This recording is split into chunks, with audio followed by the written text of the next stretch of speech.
Today's video is something a little bit different because all the books I'm going to be talking about are linked by a theme or at least a date. They're all linked by the year 1976. I was moved to do this when quite recently I read The Trouble with Goats and Sheep by Joanna, which is set in the long hot summer of 76.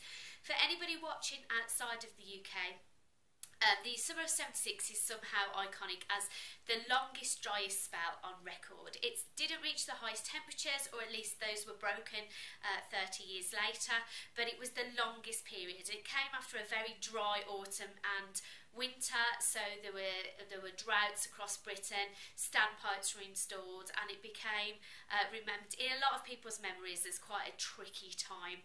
It's been used as a theme in lots and lots of books since, and the books I'm going to be talking about today, with the exception of one, were not written at the time but use it very much as a theme or reflecting the characters' motivations.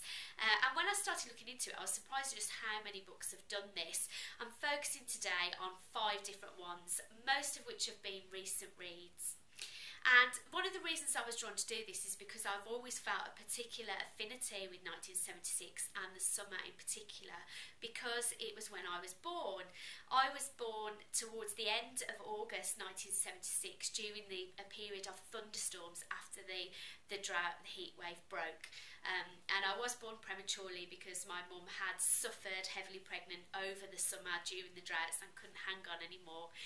So obviously growing up you hear stories about what the weather was like when you were born, what was going on when you were born, and my mother would talk about sort of not being really very poorly and the water being switched off in the road, having to rely on these taps and all those sorts of things. So I have always felt, I guess, kind of special to be born in as a special time.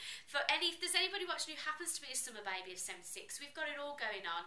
If you're into astrology or any of those things, we are dragons in the Chinese horoscope, and not just any dragons but fire dragons, so we are the luckiest of the luckiest sign. I think I've yet to see that manifest in my real life, but there we go.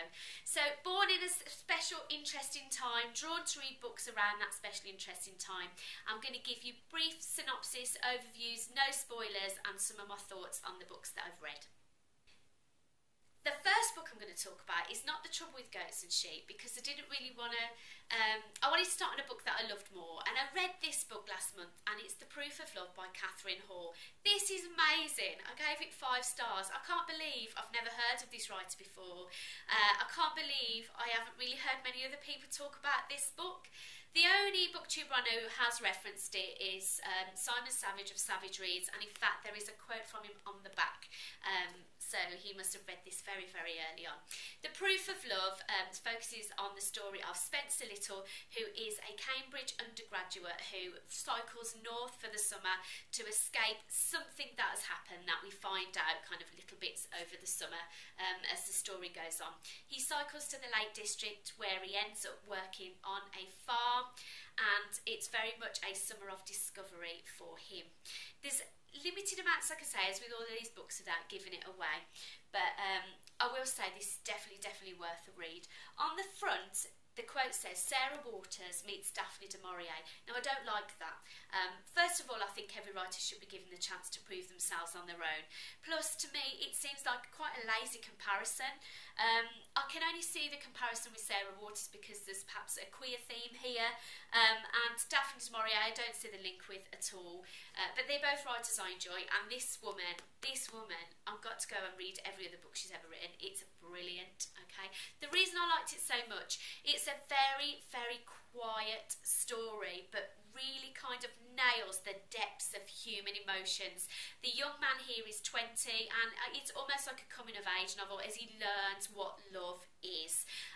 He meets some characters on the farm. He forms a very strong friendship with the 10-year-old daughter on the farm. He also starts a relationship with somebody locally, and it's all about the different kinds of relationship we have, and how sometimes we might put our eggs in the wrong basket with valuing where the real true relationships lie. I'm a city girl through and through. This is very much a rural novel, and I found some of the descriptions of country life quite upsetting. There's one scene where they are sawing off a ram's horns, and I felt physically nauseated. The description here is amazing. The sense of time, the sense of place is wonderfully drawn, and the ending is really, I was really moved. I cried, and I never ever cry at the end of a book. If you have read this, tell me underneath how brilliant it is. If you haven't, just get hold of it. It's absolutely amazing. It's about 6 years old, I think, and she's published a couple since, but I'd recommend it to everyone. In terms of the weather, the way the weather plays out here, obviously it has very real effects on farming life and community, but it really helps slow the pace down, and this is a very slow, quiet, character-drawn book, at least until the events pick up towards the end of the novel. It really helps build this sense of oppression, as the heat is oppressive. The kind of the small community expectations and eyes on Spencer as a stranger in town are very oppressive, and the weather does kind of well to reflect the feeling here. So 5 stars, can't say anything bad about it really. I thought it was wonderful, so read this one. Thank you. The next one I'm not quite so positive about, and it is The Trouble with Goats and Sheep by Joanna, the one that sparked the theme for this collection. I read this earlier on in the year, and when it started I thought this is going to be 5 stars, I'm going to love it, it's amazing. So the narrator is a little girl called Grace, who's 12 years old I think, and her voice, she's hilarious, really funny, very observant, and I knew it would be perhaps a character-based kind of slower moving drama, which I really do genuinely enjoy. However, this missed the mark a little bit for me. It was just too long for this kind of book, and again the heat of summer plays probably the biggest part in all the books that I'm looking at today, in that it really helps slow the story out and reflects the characters' frustrations, but really things were slowed down to such a degree that for whacking great big sections of the book I felt really frustrated, like nothing was happening, and I read it when it was snowing, not when it was hot. So there is some good things to say here. The story is interesting, and I like the idea of it being set on one road rather than one village or one town, so it's a really nice insight into what life must have been like at that time, and just very little observations by the fact that during the day all the women are around at home, all the men seem to be out at work, and the changing dynamics between how an average street would look today. One of my biggest problems was with the characters here. If we could have had Grace, or maybe Grace and Tilly, her friend, narrating the whole thing, I think I would have loved it so much more. Now I see why Joanna had to look at other perspectives. So we get some chapters which are told in third person by other neighbours, and I get, because of the nature of the story unfolding, that she needed to do that. However, kind of unanimously the other characters are not drawn as sympathetically as the children here. Now, I understand that there is such a thing as gang mentality, and when you hear of vigilante justice and groups getting together, they do horrible things and they think horrible thoughts, and that's definitely reflected here. What I didn't understand is that when we saw neighbours on their own, in their own houses, and we had their perspective, they were still pretty horrible people, with the exception of maybe 1 or 2, and I found that a little overly cynical. I wasn't willing to believe that everybody here was as unpleasant as they were drawn. It seemed to me a little bit black and white, that the children were kind of naive and open-minded, and the adults were all bitter and twisted and mean-spirited. So that kind of put me off a little bit. I thought it was a little bit too simplistic in terms of characters' motivations. It was a fair enough interesting denouement, and there were some great scenes in here. There's one scene, I don't think this is too much of a spoiler, where they think, the girls think they spot some sort of religious imagery in a rusting drain pipe, and it's effective, the heat's gone to everybody's head and they're all going a little bit crazy, and there's some interesting scenes where the neighbours join together around that phenomenon. So, you know, some great individual moments here, but I was just so bored by the end that I wouldn't heartily recommend it, I'm afraid. Apologies, my camera cut off there. The next book I wanted to talk about is The Year of the Ladybird by Joyce. This was a great read. I read this weekend. It's one of those books that's very deceptively simple in the way that it's written, but it's really very skillful and a beautifully told story. It has the subtitle Ghost Story, and that's something that I think is most interesting about this book. That ghost stories we normally think of as being very cold and very dark takes place here against the blazing hot, dry heatwave of 1976. It's called the Year of the Ladybird because during 76, one of the strange phenomenon was swarms of ladybirds that happened during the mid to late point of July. It's really well described here with workers on the holiday camp where the main character is working, sort of sweeping up big piles of ladybird carcasses. We've got a solo protagonist here, very similar to the first book I spoke about, a man called David, who's in his early 20s, again escaping a kind of not a very happy life in his hometown, goes to the coastal town of Skegness to spend the summer in one of the holiday camps which were really popular in the 20th century, think sort of Butlin style. This reminded me a little bit of a TV show that used to be popular in the 80s called Heidi High, some of you may remember, and it's about kind of the dwindling days of the holiday camp as they were falling out of favour. In the 70s, people were starting to discover cheap airfare and go aboard, and it became harder for these holiday camps to keep going. And David joins at a time when things aren't really as glorious as they once were. Now, the best thing about this book was the juxtaposition between the real sort of ordinary story of him mingling with the characters on the holiday camp. And I say ordinary not as a bad thing, but I mean sort of real life. The characters here were all very interesting and well drawn, and you've got little petty arguments and competitiveness. You've got extramarital affairs, you've got sort of the people that work shy and the lazy and those who are really trying to get the most out of it. You've got the rise of certain political interests at the time, particularly the rise of the far right. David is invited to the meeting of some of the staff on the holiday camp who are interested in those political ideologies. So the sense of time and place here is really well developed. But juxtaposed with that, you've got a sense of the supernatural. David is haunted throughout the book, and it's quite spooky, these things, these little events and these scenes that pop up, very well described. Joyce is a fantastic writer, but it's made even more spooky because it's against the background of this kind of blazing sun in the July and August heat.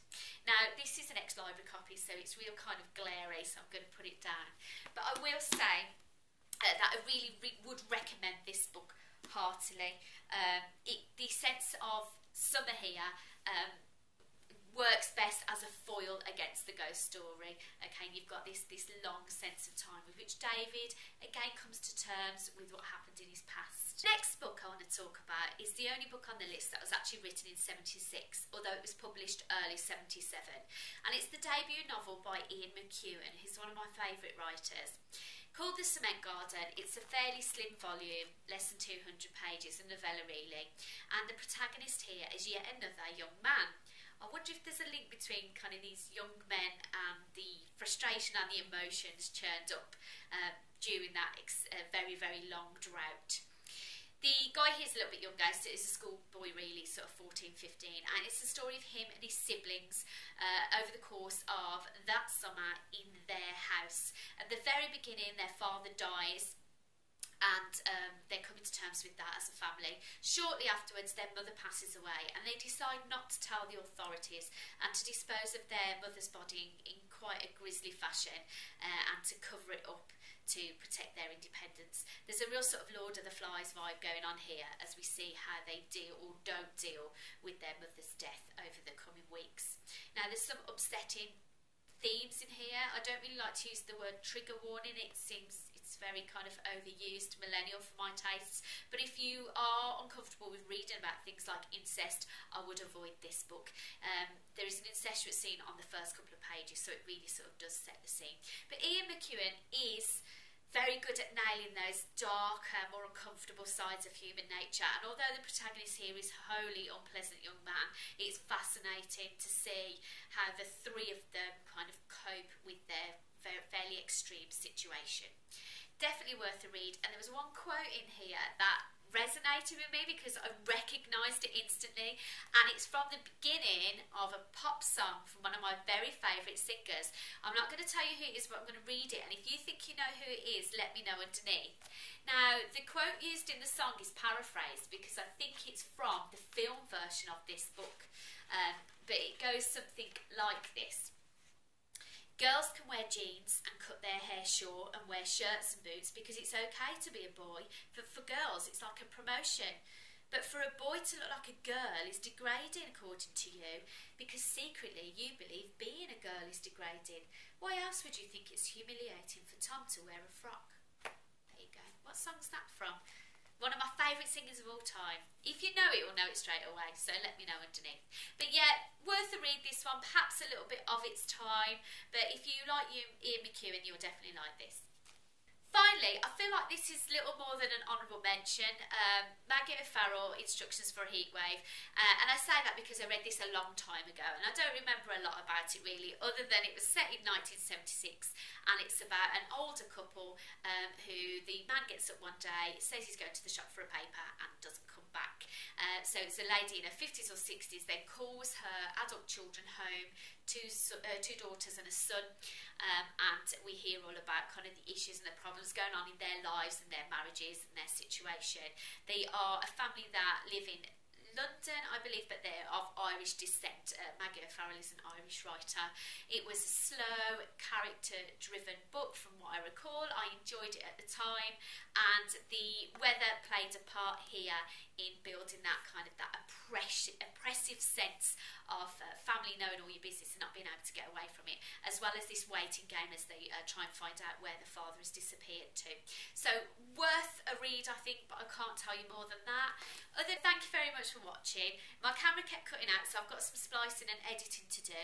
If you've got anything to share about any of the books I've mentioned, please let me know underneath. I'm also still on a 76 reading kick, so if there's any others that I've missed that you know, please could you let me know, because I'd be really interested to read them. I'm kind of drawn to reading books that are grouped by sort of date or theme at the moment.